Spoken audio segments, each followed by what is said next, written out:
Hello बच्चों, good morning, नमस्कार। आज शुरू करते हैं। अब तक हमने पढ़ा वर्ण विचार, भाषा। आज पढ़ेंगे हम शब्द विचार, शब्द के बारे में। जैसे वर्ण भाषा की सबसे छोटी इकाई है, उसके बाद शब्द की रचना हुई। शब्द की रचना कैसे हुई? वर्णों के मेल से। जैसे ये वर्ण है, ये वर्ण है, ये वर्ण है। अब इन वर्णों को अगर मिला दिया जाए तो ये क्या बना? एक शब्द। तो जब हमें भाषा की जरूरत पड़ी तो हमें वर्णों के साथ साथ शब्दों की भी जरूरत पड़ी। इस प्रकार हमने वर्णों को मिलाकर शब्दों की रचना की। इस प्रकार शब्द की परिभाषा हो लेंगे हम। शब्द वर्णों के मेल से बने सार्थक समूह को शब्द कहते हैं। सार्थक का मतलब है जिसका कोई अर्थ हो, अर्थ सहित, अर्थात वर्णों का ऐसा समूह जिसका कोई अर्थ हो, वही बात आ गई, शब्द कहलाता है।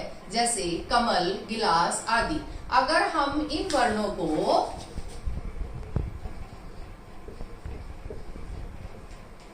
सही अर्थ के साथ नहीं लिखेंगे, सही ढंग से प्रयोग नहीं करेंगे, तो उसका कोई अर्थ नहीं होता। शब्द तभी कहलाएगा जब उसका कोई अर्थ समझ में आए। इस प्रकार ये शब्द की परिभाषा हुई। इसके बाद है शब्द के बाद है पद। पद का मतलब है हर एक शब्द। वर्णों का मेल क्या हुआ?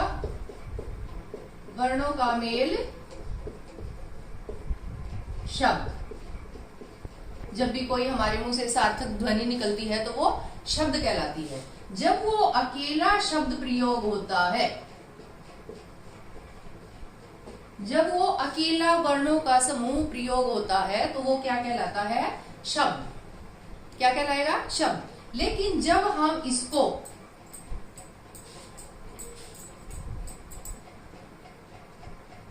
वाक्य में प्रयोग करेंगे,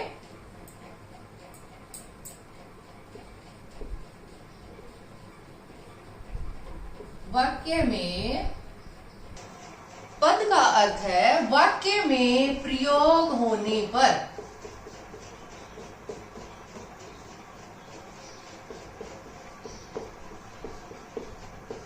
प्रत्येक शब्द पद बन जाता है। प्रत्येक शब्द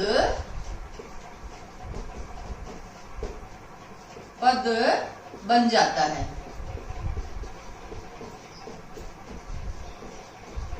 समझ में आया? अब इसकी परिभाषा देखो।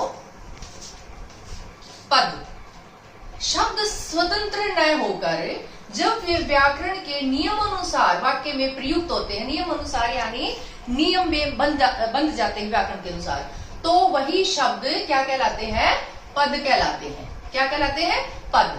जैसे लड़के पढ़ रहे हैं, लड़के पढ़ रहे हैं। अगर हम वैसे देखें तो लड़के क्या है? एक शब्द। पढ़ क्या है? एक शब्द। रहे क्या है? शब्द। है क्या है? शब्द। लेकिन जब हमने इसको एक वाक्य में प्रयोग किया, लड़के पढ़ रहे हैं, तो ये हर शब्द एक पद कहलाएगा।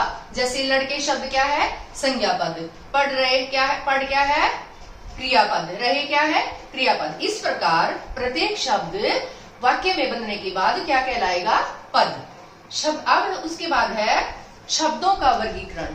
जब हमारे पास अनेक प्रकार के शब्द हो गए तो हमने इनको अलग अलग भागों में बांट दिया कि वो शब्द कहाँ से आया, उसकी मूल संरचना कैसे है, वो किस भाषा से हमारी भाषा में आया है। इस प्रकार शब्दों का वर्गीकरण ऐसे करेंगे। नंबर 1, उत्पत्ति के आधार पर। उत्पत्ति का मतलब है कि वो शब्द किस भाषा से हमारी भाषा में आया है, उसकी उत्पत्ति, उसका जन्म कैसे हुआ है। नंबर 2 है रचना के आधार पर, यानी उस शब्द की संरचना किस प्रकार की है। नंबर 3 है अर्थ के आधार पर, यानी उस शब्द के अर्थ किस प्रकार के निकलते हैं। हर शब्द का एक मूल अर्थ होता है, लेकिन शब्दों के कई बार अलग अलग अर्थ भी होते हैं। इस प्रकार अर्थ के आधार पर भी शब्दों का वर्गीकरण किया गया। उसके बाद है नंबर 4, प्रयोग के आधार पर, यानी जब हम उस शब्द को प्रयोग करते हैं तो उसके रूप में क्या परिवर्तन आता है, इस प्रकार प्रयोग के आधार पर भी शब्दों का वर्गीकरण किया जाता है। सबसे पहले पढ़ेंगे हम उत्पत्ति के आधार पर, अर्थात शब्द की उत्पत्ति कहाँ से हुई, वह उसका मूल रूप क्या है, यानी वह हमारी भाषा में कहाँ से आया, कहाँ से उत्पन्न हुआ, इसका मतलब ये है। अब उत्पत्ति के आधार पर भी शब्दों को कितने भागों में बांटा गया है, 5 भागों में बांटा गया है। कौन कौन से? नंबर 1 तत्सम शब्द। तत्सम का अर्थ है तत्सम।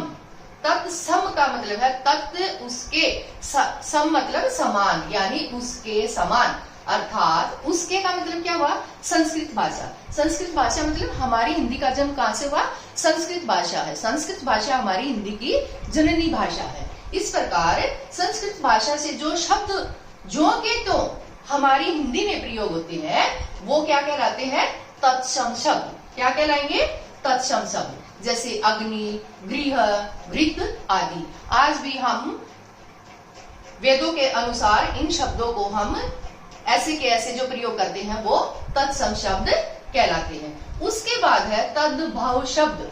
तद्भव का मतलब है उससे बदला हुआ। तद्भव उससे होना या उसमें परिवर्तन होना, यानी संस्कृत के शब्दों में परिवर्तन होना, अर्थात उससे उत्पन्न, अर्थात संस्कृत का बदला हुआ रूप। जैसे अग्नि से क्या बना, आग। गृह से क्या बना, घर।